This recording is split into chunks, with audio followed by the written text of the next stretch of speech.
नमस्कार. पुन्हा तीच घटना, पुन्हा तेच विषय.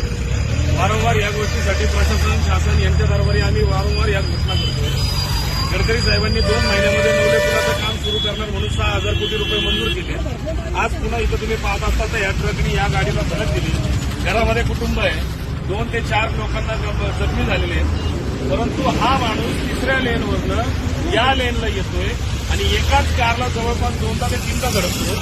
जर इथून पुढच्या उतारावरती हा जर ट्रक जातोय तर कमीत कमी हा 8-10 बळी पुन्हा घेतोय. मी वारंवार सांगतोय की खेड शिवपूर इथे असणारा जो चेकपोस्ट आहे तो न करता या इथे सणाला हा चेकपोस्ट करावा. कारण खेड शिवपूरला गाडी अर्धा तास थांबते आणि आजूबाजूला असणाऱ्या बिअर शॉपमध्ये हे सगळे दारू पितात. आताही हा ड्रायव्हर दारू पिलेला आहे. यांच्यावरती कडक कारवाई झाली पाहिजे आणि स्वतंत्र यांचं पूर्णतः नियंत्रण केलं पाहिजे. या जड वाहतुकीला 1 लेन दिली पाहिजे, यांना दुसऱ्या लेनला अजिबात